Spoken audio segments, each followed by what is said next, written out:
Hey man, thanks for anybody that's tuning in. I'm sorry I didn't make no announcement that I was going to go live, but I decided to do it. Forgot to tell everybody yesterday. I got so busy with a bunch of stuff going on with work related and family related that I didn't even have a chance to get on Twitter and social media to let people know that I was going to do this episode here of Chronicles of the Ring. So basically what it is we're going to take a look back of the interviews that we conducted with the Deontay Wilder and Tyson Fury before they both became the mega stars that they are now in the heavyweight division. I think forever they're going to be linked, right? I think that's fair to say that forever they're going to be linked with each other. When you're going to talk about Tyson Fury, you're going to talk about Deontay Wilder. When you talk about Deontay Wilder, you're going to talk about Tyson Fury. That's the way it goes sometimes in boxing. It's good for the one guy and it's bad for the other guy. But either way, it always keeps that person and excuse me, had some coffee, my breakfast and stuff here. It always keeps them both in conversation, and as we all know that they're both gearing up to face each other in a rubber match. So I thought it'd be cool to kind of refresh us of where they were at earlier in the stage of their career. I was able to get a hold of Tyson Fury, if you remember, before he fought Vladimir Klitschko, winning and gaining the linear championship from Vladimir Klitschko. He was a guy that was actually just hunting down everybody. Now, everybody thinks that he was after the draw with Deontay Wilder, even myself, even I forgot what he had told us in the interview and why I even brought him on to interview him on Leaving the Ring. I wrote down the dates and I left them somewhere. I can't find the dates that I interviewed him, but it was really early on. But going back with about Tyson Fury, about when him going on like WWE or starting to bring up like UFC fighters, well, he was doing that as well early on in his career. He was actually calling out like Cain Velasquez, saying that he wanted to go into the WWE. So we get him on and he starts talking a little bit about that.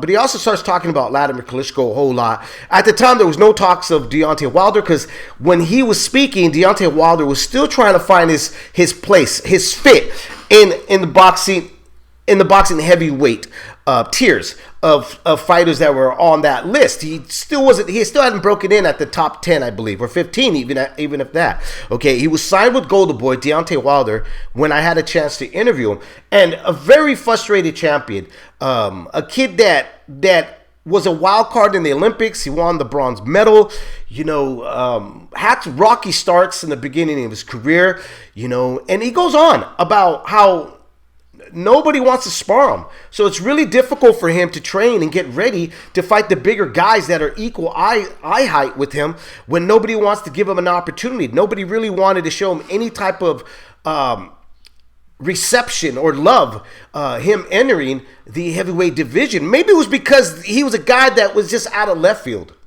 I don't know. Maybe one day if I ever get a chance to interview him again, I'll ask him that question. Do you think that because you weren't getting the reception that you thought you should, especially as an American and as a medalist, not just from fans, the reception from fans, but even from other pro fighters, did he feel like he wasn't getting that? Like, did he feel like he wasn't getting that because he just came out of the woodworks? Obviously he didn't do everything else like Tyson Fury. Speaking to his uncle at that time, who was training Tyson, Peter Fury, which you'll see when I called, I thought it was because I had spoken to Peter Fury first, and it was Tyson Fury that answered the second time. But when I was speaking to Peter, we were asking him like, at what age did Fury know that he had these boxing abilities? And it was very early on. At a very young age. You got to remember, like, his dad was a bare knuckle king champion, also even a heavyweight contender. So long background of a fighter, having the fighter's blood in his veins.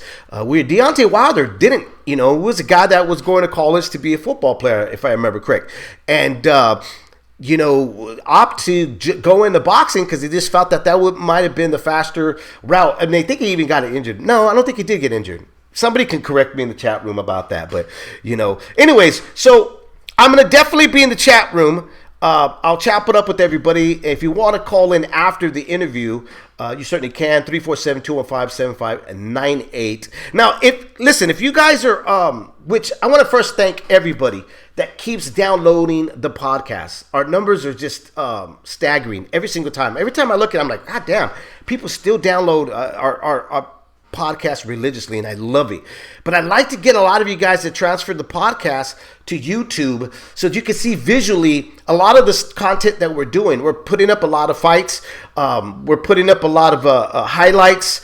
Even when we're doing like interviews, you're going to be able to see the fighters or the person that I'm bringing on. You can get that bigger feel. We're doing a show called Beer Boxing Quarantine, where we host 3 or 4 old classic fights here on the YouTube channel, Leave the Ring. And I'll post it on the podcast as well, but I don't think you're going to get the full effect. You're not going to get that full effect of what we're doing. We're having some cold brews on the show. We're commentating over this, and we're bringing up a lot of other things that are not necessarily involved about boxing. You know, we're making a really overall fun show just because we're all on either self-shelter or total lockdown. So I thought this would be a great way for us to reconnect with old fights that actually brought us into the sport, what made us very fond and fall in love with this sport. Right? So don't forget, that now is every Sunday night at 10 p.m. Pacific, okay? The other shows like Stack It Up, they're going to be random. I'm not going to have a time or a specific day. And if you haven't had a chance, check out the Stack Up show, which is how do the old school fighters of like the 80s and 90s stack up to the guys of current right now? How do they stack up to these guys? You know, are they competitive? You know, or are those guys competitive with the older guys? So if you didn't check out our very first episode that I had with the founder, Marcos, with Fight Hub, check it out. It's on our YouTube channel. You can definitely check that out. We're also going to be doing Around the Ring, where I'm just touching subjects all the way around, but I'm also going to bring people from the business on the show so we can go around that ring and definitely tackle not just the issues of what's happening in boxing, but behind the scenes. So a lot of stuff here that we're developing. Here's the first episode. Actually, it is the second episode because the Antonio Margarito should have been Chronicles of the Ring. And this is definitely Chronicles of the Ring before they were stars. So let's, without further ado, I used to have a guy that used to say that in class when I was studying to take my contractors class, my C36. And it was super funny. Just quick story here. He used to, every time, starting with anything, he would, okay, without further ado, I don't know why he did it, but he would say it, and it was the funniest shit ever. Every time he would say, okay, without further ado, let us proceed to the next chapter to your books. And so then, without further ado, let us proceed to the interview that we first had with Deontay Wilder and Tyson Fury. Up first is going to be Tyson Fury. Then right after that, Deontay Wilder. I hope you guys enjoy. Meet me in the chat room. Let's chop it up boxing here on Leaving the Ring.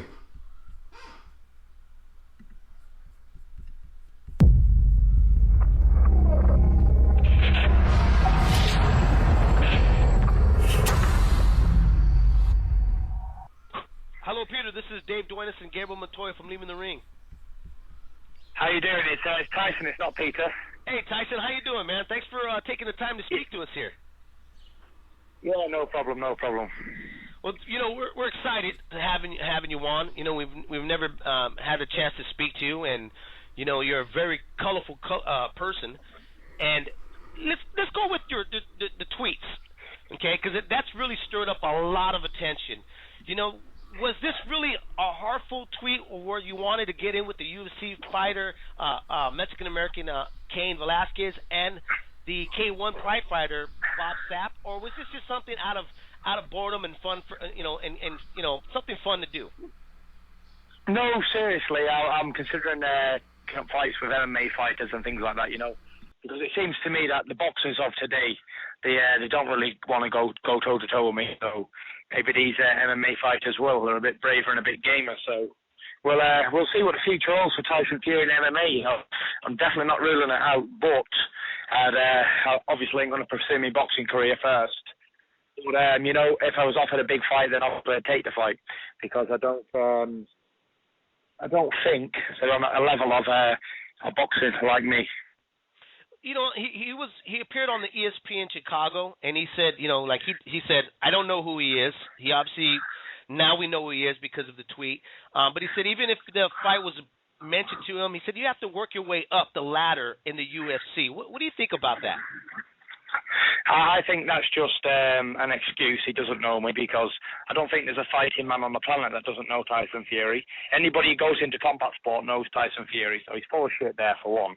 I'm working my way up. Why would I have to work my way up when I'm already like knocking on the door for a world title of boxing? I know that in the past, fighters from all different backgrounds at a high level just cross over and fight straight away. There's no need to build up in fights like that. Just go over and if the fight's been made, then it's been made. You know what I mean? I was cracking up when you called him a midget, and I was telling your uncle, we don't get that tall being Mexican, but he's a pretty big guy. Yeah, he is a pretty big guy, but to me, he's not, is he? I'm 6'9", right, and he's 6'1", so I think it would be a good billing. You could bill it as the man v the midget. I think a lot of guys would be a midget, standing next to you there, Tyson. I'm gonna pass it over to my co-host Gabriel Montoya from Max Boxing and Leaving the Ring. Yeah, I'm 5'9". Okay. I think I'm barely your leg. I think I'm up to his knee. You know what I mean? Yeah, that's crazy. We were talking at length with your uncle and just about your fighting background and growing up in a fighting family. Can you talk about like your earliest memories of the earliest fights, the times that you discovered that you liked doing this or just started doing this? Well, my dad was a professional boxer before me, and I always remember going to the professional gyms with him when I was a kid, maybe from the age of 5, 6, 7, 8, 9. I used to just go there and not do anything, just play around in the gym, but be in the atmosphere of fighters and be in like an old backstreet gym in Liverpool.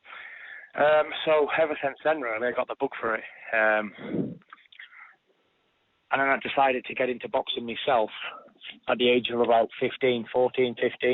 I never had my first fight until I was about 16, 17. And I just went on from there, really. I loved it. What is it about? It's just being in there alone, proving yourself. It is to me, the toughest game there is. Why do you love it?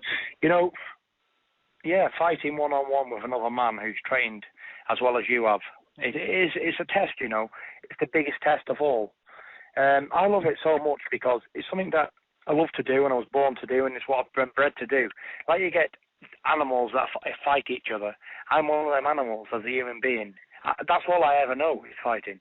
I've grew up from a kid just knowing fighting, knowing nothing else. If I wouldn't have been a boxer, I'd have been some other form of a fighter. It's just what I was bred to do, really. And I enjoy it so much. When I'm in there, it's just like a home to me. I can be stressed outside. I can be anything. I hit the road or hit the gym, and I forget about all them worries until I'm out again. No matter what's on my mind, as soon as I get in the gym and start working out and training and sparring and stuff, it doesn't matter what's going on outside. I'm a whole different person inside. So if any sport can do that to a person, then it's worth doing, isn't it? Yeah, absolutely. Yeah. You won the WC Eliminator bout with Kevin Johnson. Yeah. And you would think that would be enough, especially from them saying that you get the shot to Klitschko's. And that didn't happen. What do you think you need to do now in order to secure that fight or corner either one of the Klitschko's to give up and give you a shot at the title? To be honest with you, I think they know what's coming for them, the plague. But what happens is when you get a young, dangerous fighter coming up who's like number 2, number 3 by the WBC, and you're the world champion and you're 41 or 2, and you're getting on a bit, you don't really want a hard test like fighting Tyson Fury. But they want easy tests, people who they've already beat before, people who hasn't got a chance, people who's got padded record, people who's got paper records. They don't want to fight a proper contender. And this is the thing with the Klitschko's. This is why no kids grow up wanting to be a Klitschko. Kids grow up wanting to be Mike Tyson, wanting to be Muhammad Ali, wanting to be all Lennox Lewis, all the great fighters. But kids don't grow up wanting to be a Klitschko. For one, they can't even say the name of them. And for two, they're not entertaining. They're very robotic, very boring. They do the same thing over and over again. Very educated men, but in the other sense, very you can't relate to them. So there we have it. You know, I never thought about it like that. You know, to tell you the truth. You know, as soon as I announced that you were going to come on, a lot of fans are been hitting us up on our Gmail, and they're just pounding their fist down. They want to see this David Price fight. And your uncle had stated that you guys are just in two different classes now. What do you think about a David Price fight? To be honest with you, it's a good fight. You know, it's two big heavyweights, both from Britain, both undefeated. I think it's got all the right makings for a brilliant super fight, you know. But you know what it is? He's still only the British champion. He's not on the world scene. He's taken his first step on the world stage against Tony Thompson. And you know, if he keeps winning and I keep winning, I'm sure somewhere down the line we'll have to cross roads. But right now, you know, I'm just focused on a world title fight. I'm not going to jump back down. I give that British title up about 16, 17 months ago to go and pursue a world title. And that's what I've been doing. I've had to fight my way there. I can't just come back down and give a domestic title holder a chance at fighting somebody who's already fought his way up and fought hard guys to get there. You know, it just doesn't work like that. If you want to be a champion, you've got to be a champion, haven't you? You've got to fight and be one. But you know, I'm sure he's going to do really well, and I'm sure he's going to keep winning. You know, because he's got a good management team behind him, and they won't be putting him in with anybody who's a threat. So you know, it's one of them things where we've got to meet him sometime in the future. But you know, he's 30, I'm 24. He's got a lot of learning to do. I think still he's like a big amateur. He throws a 1-2 and a jab, and you know, people, boxing fans, proper fight fans, they know if you're in with a world-class fighter, you just can't land that one bomb all the time. And it's not like a Mike Tyson where he has this terrific movement to get inside and work that power and then punches. This guy's a one-dimensional fighter. And to beat somebody like me, you have to, a one-dimensional fighter's never going to do it because I've got a lot more tools in the shed than he has. And it's one of them things where David Price is going to come and he's going to talk a lot of nonsense in the newspapers to try and get himself a big fight with me, which I don't blame him, because how many times have I been in the newspapers and calling people out, and Klitschko's, hey, everybody, and they don't fight me, do they? So there's a big line. I think he needs to get in it. Right. Yeah, I agree. Gabriel? Did you think at some point, too, it's the kind of news, I mean, you've come up in this, you probably don't know anything different, but the way the news works, a lot of times it looks like a guy's calling people out, but really you're just getting hammered with questions about, you know, different guys you'd want to fight, and then they take that quote and they just make it seem like you brought it up in the first place when really it was the reporter.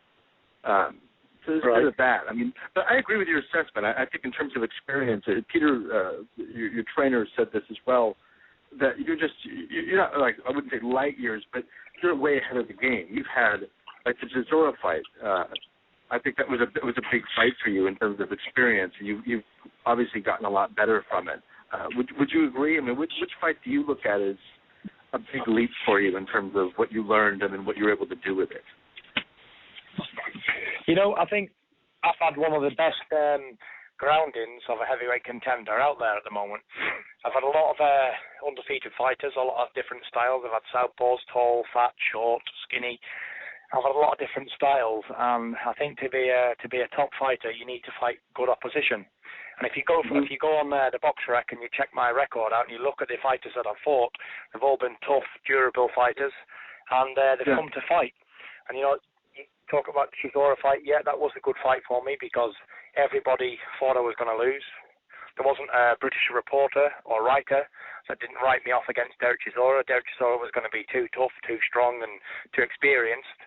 But it was all on what he was supposed to do in a Klitschko fight, what he never ever got, apart from afterwards I beat him.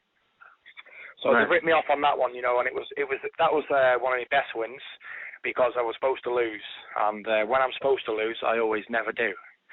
So I think Kevin Johnson, though, was the biggest leap so far. It was my first proper step up into world class because I see Derek Chisora as a journeyman fighter. He's not a contender. He's just a journeyman for a higher level boxer. You know, he's a journeyman for the likes of up-ranked contenders. He'll give a good test. He's not too dangerous. and he's going to bring it, and he's going to entertain people, you know, with his attitude and that. But he's nothing more than a higher level journeyman, Derek Chisora. But Kevin Johnson, on the other hand, was one of them fighters where you make a couple of mistakes and you're in trouble, you know. The difference in fighting somebody like Derek Chisora and Kevin Johnson is leagues. I would, if I had fought Kevin Johnson on the same par as I fought Derek Chisora, I'd have definitely lost. It's only this past year or so where I've really knuckled down and got my training proper training program, where I've actually come on enough to take on a fighter like Johnson. And to go in there and outbox him every round, give him a boxing lesson like I did, I beat him at his own game. And that's another thing why I say I've got so many tools in the shed, because if you look at the Chisora fight, I beat him at his own game on the inside. And Johnson's a defensive fighter. He likes to keep it long, and I've done exactly what Johnson wanted to do to me, to him. So I can adapt to different styles, that's another good thing about me. I really like that. But no, go ahead. I'm sorry, go ahead. What were you going to say? I was just going to say, the biggest step up was definitely Kevin Johnson. But we're looking now to take on some more... I've learned a lot from the Kevin Johnson fight. You know, every fight I'm having these days, I'm learning a lot from. And we didn't have to take Johnson in the last fight because we got a lot of fighters pulled out on us on that, and no one's expecting us to have a fight like Johnson. But me, personal, I'd rather get the experience of fighting a world-class fighter than fight somebody I'm just going to knock out in a couple of rounds. That's not going to help me. Maybe it might help me bank balance, or it might help me paper record, if I had one. But considering I want to be the heavyweight champion in the world, I need to be taking tougher fights than knockouts. You know, fighting 10 people you're going to knock out in the first round, it doesn't equate to one 12-round contest where you have to think all the way through the fight. You know, I'm just can't wait for my next fight, because I know I've learned a lot, and I'll have come on a lot from the last fight. And with this camp as well, I'll be in camp for, say, 10 weeks by the time the fight comes mid-March, end of March. So I'm really looking forward to whoever it may be. You know, the Kevin Johnson fight was obviously a good test. I liked that fight. I saw a lot from you, but a lot of fans and even writers would consider Kevin Johnson not a major threat. Who do you think in America would be a major threat for yourself? You know, you have Cunningham, you have Banks, you have Chris the Nightmare, and even Thomas Adamek. What do you think would be a major threat to you? Well, personally, I know boxing. I'm an encyclopedia on heavyweights. For the past 100 years, I've got a great knowledge on heavyweights. When it comes to heavyweights, I'm the man. Especially being a heavyweight boxer, I know what I'm talking about with heavyweights. And I don't see Wilder or Seth Mitchell or any of them guys, Jonathan Banks, they wouldn't beat Kevin Johnson. Kevin Johnson, prepared and trained, fit as he was when he fought me, these guys wouldn't beat Johnson. He's just too evasive and too skillful for him. You know, you've got to outthink a man like him rather than just go in and try and hit him. As you saw when Klitschko come in, he was just trying to hit him and I'm missing, and just an awkward fight. I think he'll give anybody an awkward night, you know. But like you say, I don't think any of them guys you've just mentioned are any better than Kevin Johnson. Cunningham, Adamek, any of them. We've offered Adamek the fight 25 times. He keeps refusing and taking other fights. The moment he's not ready, then he's taking Cunningham, Chambers. Now he's taking Pulev. We actually sat down with his promoter, my promoters did, and they said, oh, no, we'd rather take Pulev instead. So now he's going to take Pulev in Poland, which I can't say I blame Thomas Adamek, because, again, writ off, it'd be a write-off job, because, again, he's too small for me, and I'm just too quick. And I've got too many things in the shed for a man like Thomas Adamek, another one-dimensional fighter. Just tailor-made for me. But looking on the American heavyweights, I don't see anything that troubles me or dangers me or puts me in a position where I think, oh, right, I better stay clear of him. There's nothing out there. Not being disrespectful to anybody listening or anybody in the studio who thinks different. But I don't see Deontay Wilder as going to be a heavyweight champion of the world. I just see him as a padded paper record, big kid with a punch. He's just been fed people who can't fight back, basically. Untested is the word we're looking for. We just saw what happened to Seth Mitchell when he stepped up against JB. Again, Jonathan Banks is not a top heavyweight. He wouldn't laugh with the likes of me or Klitschko or even any of these guys, really. Again, who else is there? There's Cunningham. He's coming up from cruiserweight. He's lost controversial losses, 2 of his last 3. You know, and who else did you say was there? Adamek again's avoiding me. You've got Brian Jennings. He seems to be a decent mover, pretty small though. Again, can he mix it with the big guys? We don't know. And that's about it, really, isn't it? What about Areola? What do you think about?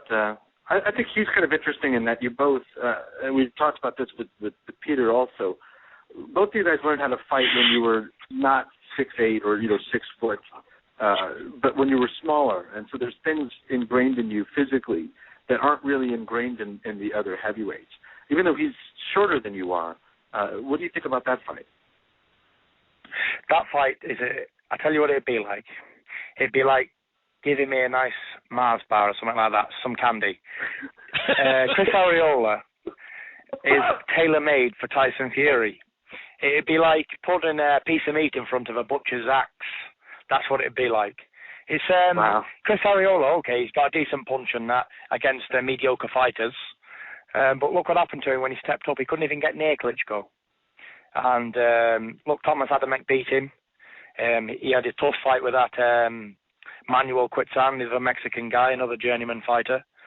You know, He's not all what he's cracked up to be. He's had decent management throughout. And, you know, hopefully he beats Bermain Stiverne, which I don't think he will. If Stiverne comes up in shape, I think he's got a real handful there in Stiverne, because a lot of people won't know much about Bermain Stiverne, but he's a well-skilled amateur. And he had a lot of fights, I believe, as an amateur, and he's got a good pro style. He's fights like a bit like Mike Tyson. He's got a good punch, but you know he can blow hot and cold. He either comes in and he wants to fight, or he comes in and he doesn't want to fight, and he ends up losing. You know, we see he's got a loss there to a journeyman and a draw there to a journeyman. So, which Bermain Stiverne's going to turn up? But Areola, going back onto Areola, and I think he's a definitely tailor-made fighter for me.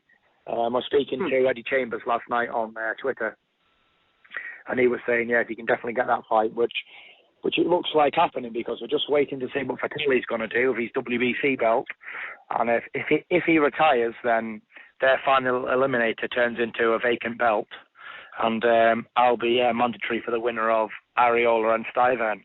But if Fatelli doesn't retire, then them two fight final eliminator, he fights the winner, and then he has to fight me anyway. But I do believe I have to fight another eliminating contest. So we're yet to find out who that eliminator is going to be against. But it's the WBC. I think their rule is one eliminator or as many as they decide that you need to fight. I'm not sure. They have some leeway there. It's unfortunate you guys have to kind of go through all those hoops. But, you know, we get to see more of you, and I think right now it is for you about experience, about getting more fights and just getting more and more comfortable with who you are. What do you think has been your biggest improvement since, say, that Chisora fight? I thought it was a nice test for you, but you've been knocking people out ever since. I mean, I think only the Johnson fight has been your only decision. Where do you see yourself physically as a fighter in terms of your tools? You know, I'm going to let you in a little secret. For my first 17 fights, I was training basically by myself. I was eating what I want, didn't have a dietitian, didn't have a strength program, just a big kid, you know, with talent, who was willing to fight and get in there and give everything. I won basically on talent and heart alone a lot of my fights. Even the Chisora fight, I wasn't properly conditioned or properly fit. You know, there's only been these last 3 fights. My last 3 fights have been the only fights that I've ever been proper fit for and ever trained properly for. And actually, I can say I've eaten correct food and done what was ever necessary to go in there and have a fight. But the whole of my career, okay, I've done well and I won them all. But basically, I was winning on pure talent and will to win and heart and determination and never saying never. You know, if you can look at some of my fights in the past, I've come in at like 270, 280. I was out of breath after a round, and sometimes I had to go 8, 9 rounds, and it's just, I was sick to death of going to the well all the time. I had to go to the well, get a shovel out, and start digging when I was at the bottom of the well as well. I was running out of steam in every single fight, and it come to a stage where I thought, nah, I'm not even interested in boxing anymore. I'm just going there to pay my bills and just to have a fight, basically. I wasn't bothered if I won or lost. And it wasn't until my Uncle Peter got hold of me and said, listen, we need to speak. You're ruining your career. You know, you're undefeated in, say, 15 bouts, and what are you doing? You're coming in like a fat slob. He told me straight, you know, he wasn't afraid to tell me how it is.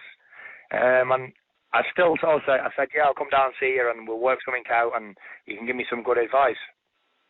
But I didn't listen. I then took another fight, 2 more fights, which I was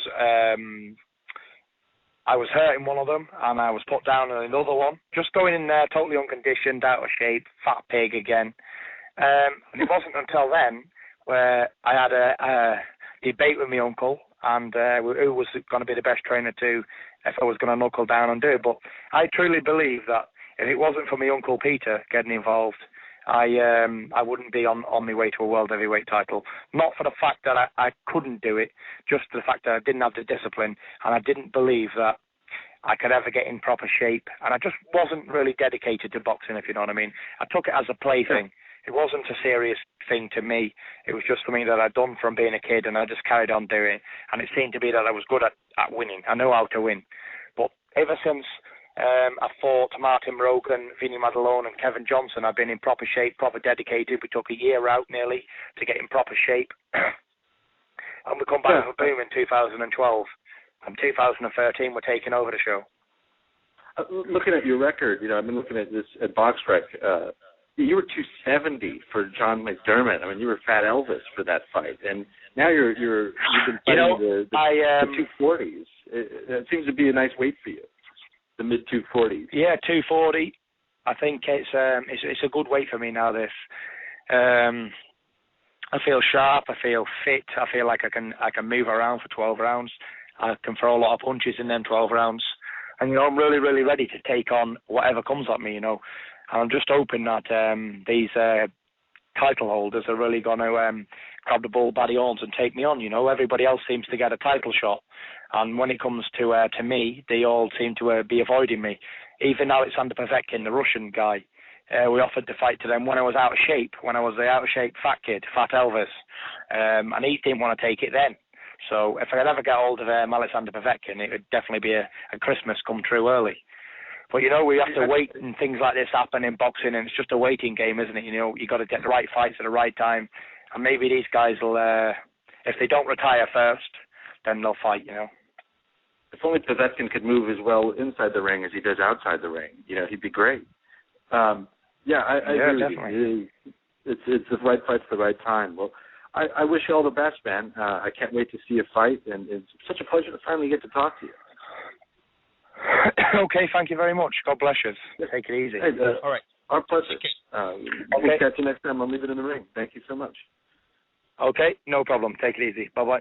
All right. Bye-bye. Tyson Fury, heavyweight, coming on, telling us what he has planned and stored, and, you know, frustration of not getting those fights that he's been asking for and looking for.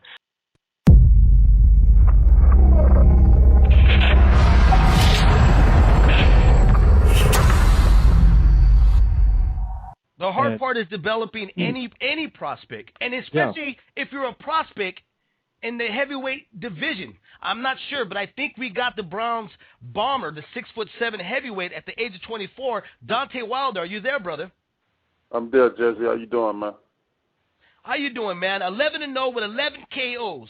Last fight was with Dustin Nichols, went only 1 round, and yet you haven't passed 3 rounds in your pro career. You know, out of Alabama, you started boxing in 2005 with just 14 bouts and was able to upset favorites in the National Gloves and U.S. Championship. You know, you went in with Isaiah Thompson, David Thompson. Oh, wait, Isaiah Thomas and David Thompson and Graves and James Zimmerman. And, you know, you were considered the no hope in 2008 Olympics and walked out as the most talked about and outlast all the favorites in the Olympics, brother. How does that make you feel knowing that you were literally a rocky story in terms of a guy that wasn't supposed to be the man? You know what, Jesse, believe it or not, you know, I still think about my journey as I started as a amateur and all the way up to a pro now, you know, just competing against all these guys that have been doing it ever since they was kids and stuff like that and have defeated them. You know, I felt like at that particular time, and still now that I wanted it more than them. It was something inside of me, felt like I had to prove something that much more to the world than just, my community, the people that were supporting me and stuff like that. So, I mean, even though, all these guys have more experience than me, and even still now in the pro ranking, but my heart is like, I feel like I got one of the biggest heart in the game, and that what made me prevail over, doing the things I do, being aggressive in the ring, wanting to be the main dog in the ring. Now when I get in the ring, I feel like I own it. I feel like I'm the king of the jungle in the ring, and it just makes me fight harder, man. Absolutely, brother. Let me ask you this. The pace that you're going right now in the heavyweight division, and it's a division that says that it's not as glamorous as what it used to be, and the pace that you're at, do you feel that, are you comfortable with that pace, or do you want to be rushed a little bit more? I want to fight more. I want to up the competition wise and everything. I tell people all the time the hardest thing about being a human is having patience. And I think I got a great team, and they lead me on the right way. But I'm ready to hop that ladder 2 more steps, man. I'm ready to get on up there though. But I'm just leading. I'm following behind them. They're doing their job, and I'm doing my job as well. They set us up the fights. I get in there and destroy my opponent. So we're going that way. But I'm ready for whatever, man. It's sometimes I get that ball and feeling like, yo, let's go get somebody. Let's do it, But only the future will hold the truth to everything. Because so many people got different opinions about me and my career and the people I'm fighting and stuff like that. But, we're in the end, it'll tell the story. Absolutely, brother. Go ahead, Gabriel. Hey, Deontay. How are you doing, man? This is Gabe Montoya with Max Boxing and Leave It in the Ring. You came along to the sport a little bit late. You're still kind of in a developing process, despite how successful you've been. What do you think the timetable is for you? Has Golden Boy said to you by X fight, you're going to be fighting for a title? Or do you still feel like you've got a long ways to go in terms of your development as a fighter? Well, I don't think I have a long ways to go. And, Golden Boy hasn't came to me personally and said I had X amount of bouts they want to see me fight to a title. Basically, I would love to have a time range that they would come to me and say, oh, okay, we want you ready by then and then be ready to go up. That'll be great, that'll be awesome. But I haven't heard that. So we just once I get a fight, they let me know, my manager wise, and we go from there, But hey, like I said, I'm ready for whoever. I'm ready to step it up, I told, actually I called Golden Boy yesterday. I talked to one of the guys. I'm like, yo, I'm ready to step this competition up where I'm going to kill somebody in the ring. Because my last guy, little did everybody know, I gave him a concussion. I knocked his tooth out of his mouth, which he swallowed it, and right there, throughout these fights, these guys I done fought, I done broke somebody's wrist, I done busted eardrum, I done hurt, I done damaged the ligament in the eye, and now I got to, now giving them concussion and knocking out their mouth. So eventually, somebody gonna get really hurt, So for me, myself personally, I want to test myself, Everybody got their own opinion about different things, but like I said, the time's coming sooner or later. I hope it's sooner than later. I want to test myself because I put all the hours in the gym. I want to go those rounds. I want somebody to make me succeed all my rounds and stuff like that. And stuff. This was the first guy that ever stood up to all my combinations I throwed at him. But in the end, it led to him suffering than I. So. But if I could get a time frame on that, that would be great. When you look at the heavyweight division, Dante, and you're looking at it, and you're seeing like American heavyweights like Eddie Chambers, who are not very big guys in terms of being in the heavyweight division. You're a big guy.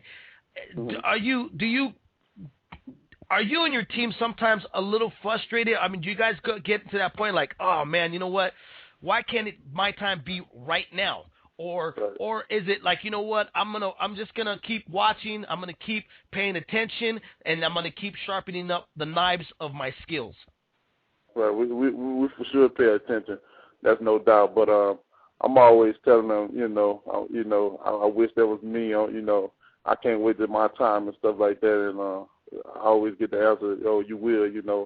Just stay patient. Our time's coming. Because when I see those guys fight, on TV, I make sure I watch them every time they're on there. And, I'm always rooting for them too, because I'm ready to see the American heavyweight myself to get those guys out of there. And every time I put myself in that position on TV, and like I can't sit in my seat, and like I want them to do so good, and all of them talk what they're gonna do and this and that. And when they get in there, they act like they already the champion, and fight like they don't want it. I mean, I'm like, yo, this is for the heavyweight championship of the world, And we had this discussion all the time, But like I said, I mean, many questions I need answer to myself, Well, let me ask you this, when you see, okay, look, when you came out of the Olympics, and even at the time when you were in the Olympics, I was watching really closely, and I was really rooting for you. I was just like, man, this is a great story, and, you would be on the faces of the ESPN. You'd be in the faces of everything, commercials, if you got that gold. But I was really surprised. Even though you didn't get the gold, the effort spoke a lot in terms of value, in my opinion, because you left everything in the ring on that point. But when you got out of there and you're seeing these other Americans try to get in with the big boys, the Klitschko brothers, I'm wondering, and I always thought, hey, I wonder if they've actually called Deontay Wilder and said, hey, can we use you as a sparring partner? Right. No, we haven't. No, they haven't called us for that. Are you surprised? Are you surprised a little bit? Because wouldn't you be the guy that people would want to use because in terms of height and athleticism? Well, you know what, man? Every time we hear about one of the American heavyweights fighting for a title for a Klitschko, we try to call them for if I know Kevin Johnson, they called us first and try to get us to come in this camp, but it became like, from them calling us to us, like calling them, like, okay, we'll do it, we'll help y'all out with this and that. All of a sudden, we didn't hear no phone calls, we didn't hear nothing else back. I don't know why they backed out or nothing, but every American heavyweight that went up for a title fight, we called them. Eddie Chambers, all those guys, and I don't know what it is. Nobody don't want. I mean, I ain't trying to prove that to them that you get it. And when my turn come, I already know how you is, and I'm gonna have you. I mean, I want to help them out, And I do feel like that's kind of funny to me, Every one of them that tried, we tried to give them, and they denied me, because I'd be perfect for them, with the height, the length of the arms and everything. And it's crazy. Now we trying to get one. We trying to get one with Adimac now, right now as we speak. He's fighting Michael Grant.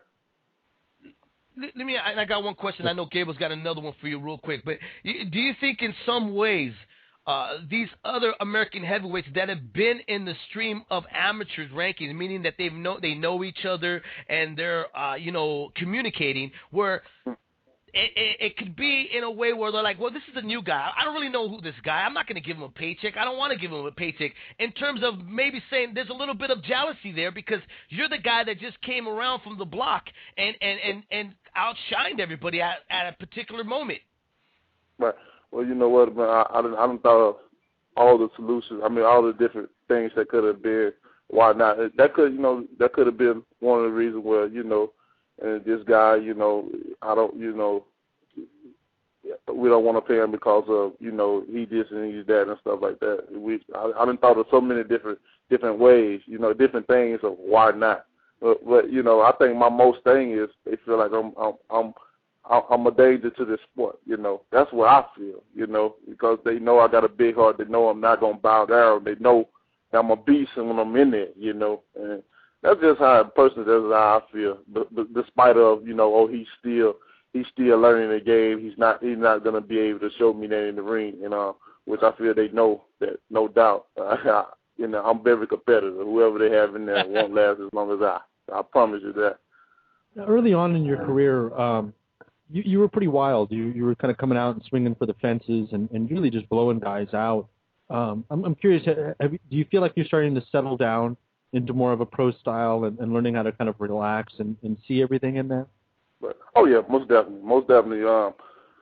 All that when you see me displaying wildness and stuff like that, believe it or not, I'm comfortable. I get that range of, I feel like I have to fight. I get so I'm having fun there. I don't know. It just when I get wild like that, it's just I feel like like I said, I'm just having fun, and I feel like I got to fight. I done figured him out. I can hear whatever. That's why it'd be big important once I up my competition, where I get wild, somebody punish me for those things, just like in training. When I be sparring with the kids, and when I see a mistake they're making, they don't really get on to it until I hit them and show them why they're getting hit, and then they come back together. But the more and more I fight, the more and more comfortable I get and stuff like that. That's why I think it's important to keep me active and keep me in the ring. Do you expect to be at the kind of pace that you've been fighting at? I mean, you've been fighting pretty often. Are you looking to continue that all through the rest of this year? Hopefully. I mean, we were fighting more often than now. I mean, now it's been fight 1 month, then won't fight for a month, then fight the next month. Now, when I first started out, we was fighting every month, if not twice a month. So actually it's kind of slowed down for me. It seems I would like to fight two times a month, 3 times a month. Especially with these little first rounders I've been getting and stuff. How many times I sweat is when I'm warming up. So I'd love to see more action in the ring. In terms of what you need to develop right now, I mean. Well, let me jump back. I'm just curious. Who do you're a giant heavyweight. You're not Tyson sized, and that's the guy that everybody's looking for. But you have Tyson-like aggression. Are there particular fighters that you modeled yourself after? Who's your favorite fighter? My favorite fighters, Muhammad Ali and Tommy Hearns. I don't have a current favorite right now. There's just those guys that's always been my biggest favorite. Right now, it's just just in the thing. Every day I think about being the heavyweight champion of the world. Every day, because I know how much it is that Americans want to see a heavyweight, and whoever get that slot first to be named the heavyweight champion of the world. It's like I feel like they'll be like second behind the president. Everybody would know them. Like Jesse said, you'll see their faces everywhere. Man, it'll be crazy. And for me now, just to be in the game as I am, I can.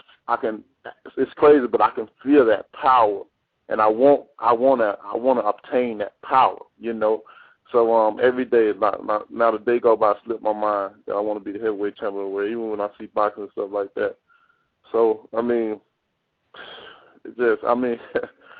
y'all right now making me think about it now as I speak. I might have to go to the gym out of this interview. Every fighter needs a push. And sometimes when you hear particular fighters say, well, I'm fighting for this reason, it's not really believable, But when I heard your story and I read a little bit about your bio before, you went into the pros, the one thing that stood out about your story was that you said, I have to fight for the change of the lifestyle for my family, meaning I need to make money. There's no option for me. I got to make money. You have little ones. Correct. Do you think that that's what makes you a little bit more driven than a lot of these other American heavyweights? Oh, for sure. When I feel like a person will have more drive if they're fighting for another purpose than themselves. I feel like when you fight for yourself, it's selfish. Throughout my career, it's always been, especially my amateur career, has been about my little girl. I feel like if I failed, I let her down. So I didn't want to accept failure. So even now, I still fight. Not only I fight for my family, I fight for all my support as well. I mean, back home, this is one of the reasons I'm still here in Tuscaloosa. I have so much support back here. You know, everybody look up to me, man. I'm like the hometown celebrity here, man. You know, and everybody want me to do well. Everybody can't wait till that time comes, me being champ and so like that. So, you know, I feel like, man, all these people got me, you know, I'm looking up to me. It's like I'm the hope, you know, for the town, you know, and I like having that feeling though, you know, because sometimes I feel like, well, all the time I feel like I was born a leader, you know, and I like to, you know, I had to carry USA on my back at the end of the Olympics, so I carry the whole world right here, you know. I told one person that interviewed before, you know, and my trainer Jay tell me all the time, you know, throughout my whole career, always been up to me to no matter what it was, like for the Olympics as well, and for now the heavyweight division, and always it's up to me, and you know I've been in this situation before, and you know, and I feel like it's going to be up to me this time as well, you know, whether some people want to believe it or not, you know, so I like that responsibility. I want that responsibility. I can't wait till my opportunity comes. I'm gonna show up, and I'm guaranteed to show out. I'm not a person that's all about talk, you know, about action. I mean, if it became down to me selling tickets, they'll probably have to get somebody that can run their mouth, because I'm the one that's gonna show the action. I don't do too much of talking. I want to prove, you know, you know. Yeah, I hear you, brother. With 11 wins and 11 KOs, definitely showing, you know, the Bronze Bomber. And I don't know, your nickname may be changed though, you know, Deontay, to the last hope American heavyweight for us, you know, because you know if you keep winning the way you're winning, I think eventually people are going to be looking at you not just as a hometown hero, but as a you know, country hero. You know, hey, you need to save us, man. You need to save back the black division that once at one time that everybody talked about. At one time, you know, the heavyweight was in all the news, you know, and it was on late night and everything else. Hey, Deontay, brother, I really appreciate you calling in, man, and speaking to us on Leaving the Ring. It was a great pleasure having you on, and we are definitely going to be rooting for you, brother. Thanks, man, and anytime, man. Anytime y'all want to talk about anything, just holler at me, let me know. I'm always willing. Absolutely, brother. You take it easy, man. You have a good Sunday. Same to y'all guys. All right, man. Take care, man. Good luck to you. Bye-bye. All right, thanks, man. Bye-bye.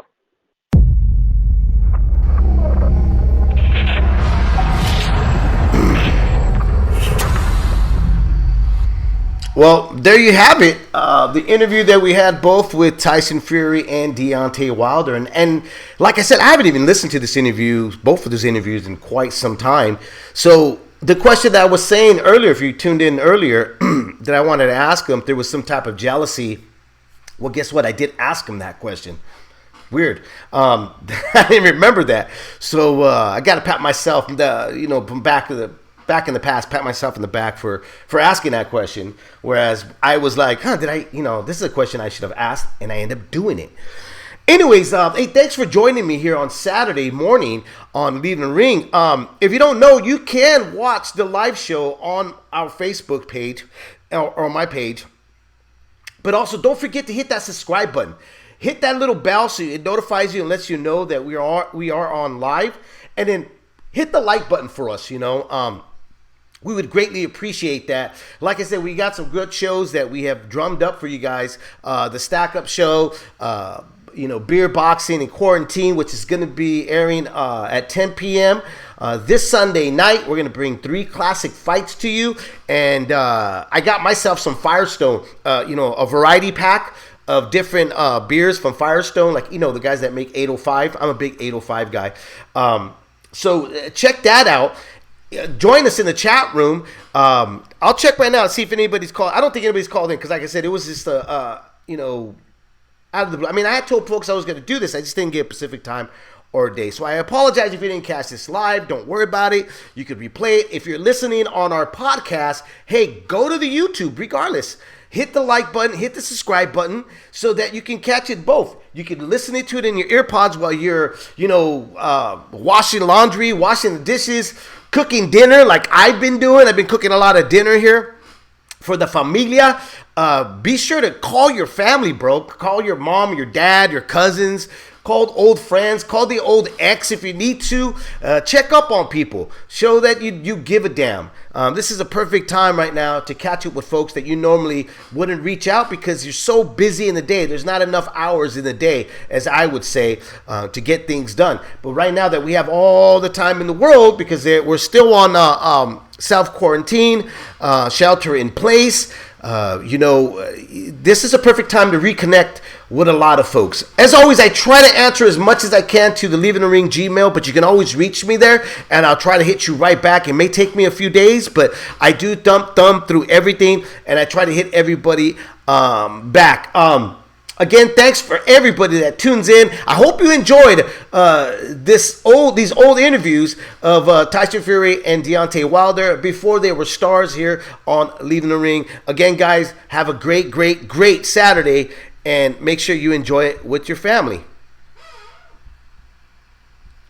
Till next time.